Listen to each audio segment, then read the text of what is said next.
Yeah, now we have to see the powers and functions of the Supreme Court. In the previous class, we discussed the composition of the Supreme Court, judiciary. Now we have to see what are the powers and jurisdiction of the Supreme Court. As per Constitution, our Supreme Court so exercises vast powers and very extensive jurisdiction. So like American Federal Court and British Upper House, House of Lords. So our Supreme Court is, our judicial system is differ from American Federal Court and British judiciary system. So it exercises, it enjoys, it has to act as the custodian of the Indian Constitution, and our Constitution protects the fundamental rights and liberties of the citizens, and it receives appeals also. It is the highest authority of the appeals.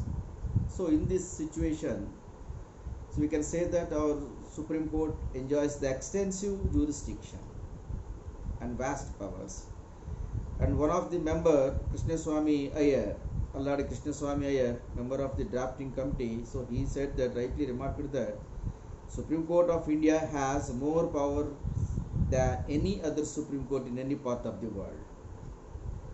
So drafting కమిటీలో ఒకరైనటువంటి అల్లాడి కృష్ణస్వామి అయ్యర్ చెప్తున్నది ఏమిటంటే, క్లియర్గా ప్రపంచంలో ఉన్నటువంటి supreme court కంటే కూడాను భారతదేశంలో ఉన్నటువంటి supreme court most powerful it has.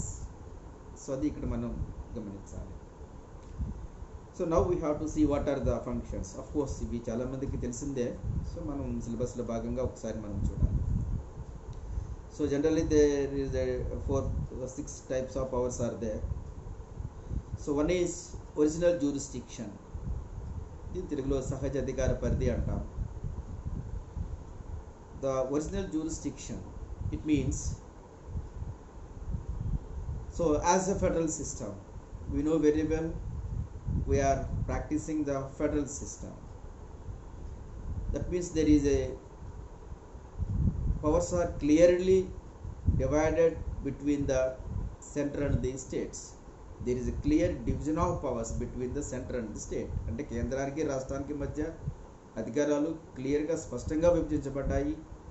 కేంద్రానికి వేరే ప్రభుత్వం ఉంది, రాష్ట్రాలకు వేరే ప్రభుత్వాలు ఉన్నాయి. అంటే రెండు ప్రభుత్వాలు ఉన్నాయి, అట్ ద సేమ్ టైం అధికార విభజన కూడా జరిగింది. సో ఈ ఫెడరల్ సిస్టంలో sometimes there is a chance to arise disputes between the center and the state or among the states. అంటే కేంద్రానికి రాష్ట్రానికి మధ్య కానీ, లేదా రాష్ట్రాలకి మధ్య కానీ, లేకపోతే కేంద్రానికి మరియు ఒకటి లేదా అంతకన్నా ఎక్కువ రాష్ట్రాలకు మధ్య కానీ ఎవరైనా డిస్ప్యూట్స్ వచ్చినప్పుడు ఆ డిస్ప్యూట్స్ని సెటిల్ చేయడం అనేటువంటి సుప్రీంకోర్టు యొక్క బాధ్యత.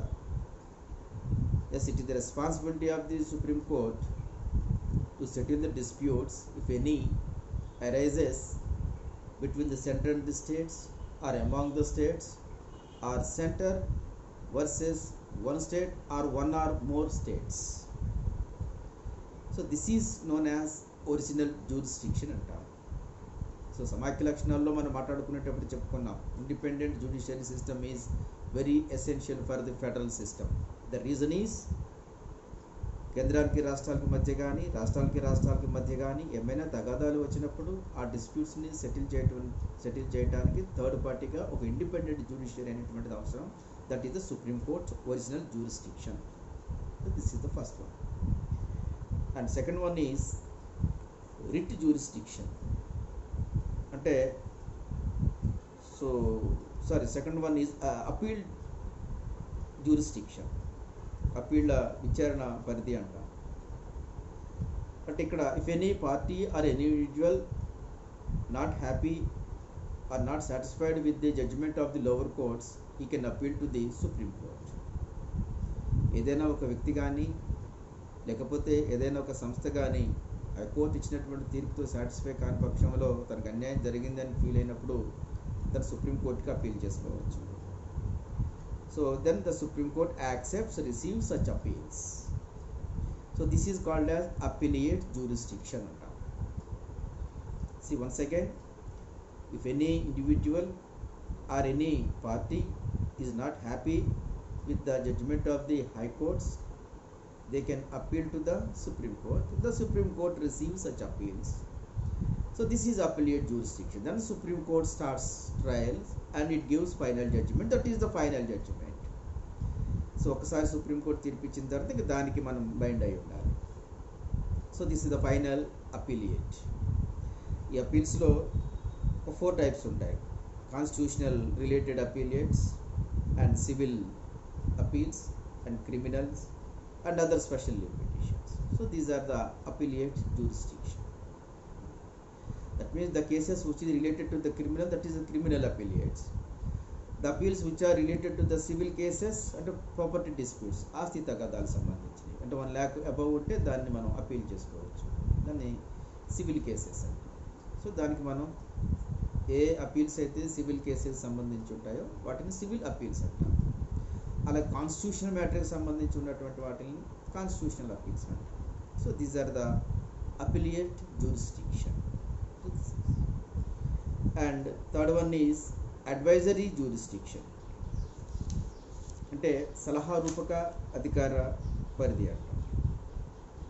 So according to article 143, the president can seek the opinion of the Supreme Court.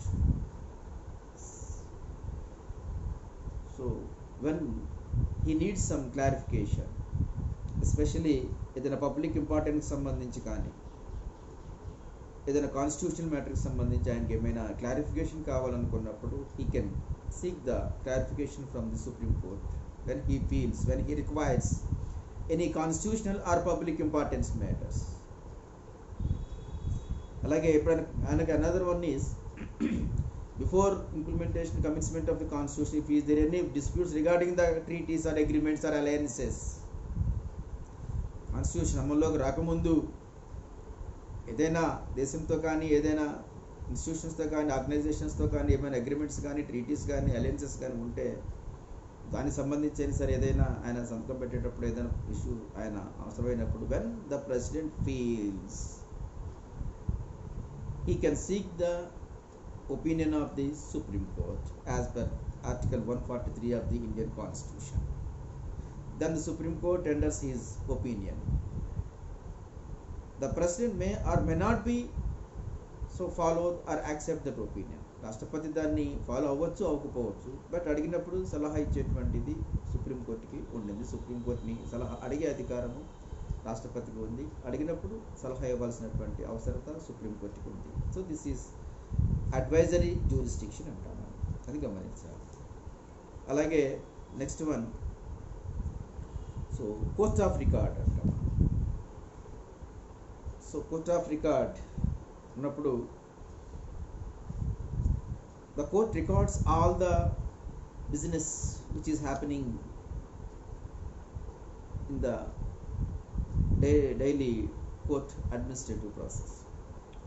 So court రోజువారీ జరిగేటువంటి అడ్మినిస్ట్రేటివ్ సిస్టంలో భాగంగా అడ్మినిస్ట్రేషన్ సంబంధించి కానీ లేకపోతే కేసెస్ సంబంధించి కానీ జడ్జిమెంట్స్ కానీ everything it records because it useful for the further cases as references and it useful for the law courses when the people where the people are studying the law courses, it useful for them also. So for the reference purposes and for the people who are studying the law courses, for that people purpose, the student purpose, and for administrative purpose also, it records all the process and judgments of the trials. That is the court of record అంటాం. కోర్టులో జరిగేటువంటి వ్యవహారాలన్నింటినీ కూడాను ఒక record రూపంలో భద్రపరుస్తుంది. So దాన్ని ఏమన్నామంటే మనం court of record అన్నాం.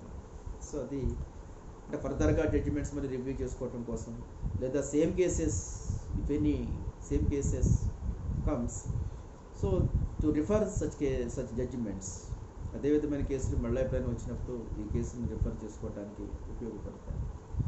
సో అటువంటి సందర్భంలో దానికోసం ఈ కేసెస్ అన్నిటిని కూడాను ప్రాసెస్ అంతా కూడాను కోర్ట్ ఆఫ్ రికార్డ్ రూపంలో భద్రపరుస్తారు. ఇది జనరల్గా ప్రతి చోట జరిగేటువంటి process. Soft copy or hard copy they recorded everything which is happening in this business of the judiciary.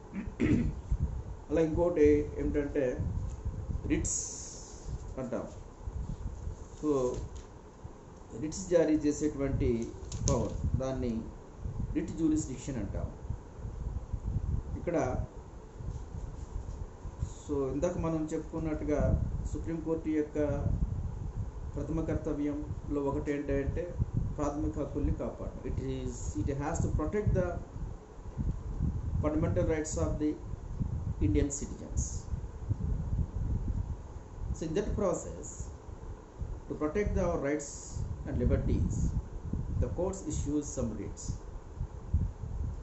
So వాటినే రిట్స్ జ్యూరిస్డిక్షన్ అంటాం. Habeas corpus, mandamus, quo warranto, certiorari. So and so these are the writs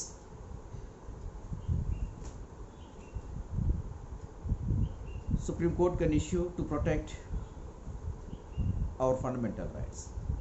So habeas corpus, mandamus, quo warranto, certiorari, prohibition.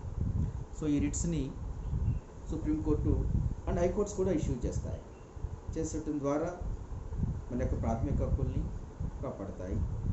So this is known as writs jurisdiction. So అది ఇక్కడ మనం చూడాలి.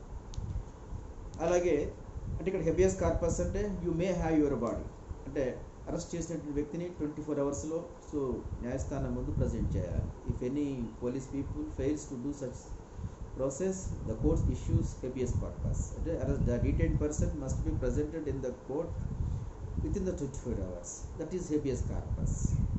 And quo warranto means at what authority you are doing your job. అంటే అధికారంతో మీరు పని చేస్తున్నారు అని అది ప్రశ్నిస్తుంది. And if anybody doing without proper qualification, without proper procedure, if anybody perform government jobs or government so activities, the courts can issue. అలాగే prohibition అంటే any lower courts ఏమైనా out of their jurisdiction, they are doing any trial, they are doing any so judicial activities, the Supreme Court can say that stop the trials. And certiorari means to transfer, వేరే కోర్టుకి బదిలీ చేయమని చెప్తుంది. So అది ఇక్కడ మనం గమనించాలి. So this is the known as the writs jurisdiction. And another one is judicial review. This is the one of the significant concept related to the judicial review and judicial activism. ఈ రెండు కూడా కలిపి so next టాక్లో మనం చూస్తాం. So దీంతోటి so functions or authorities of the jurisdiction of the Supreme Court. In next talk we see the judicial activism and judicial review. Thank you.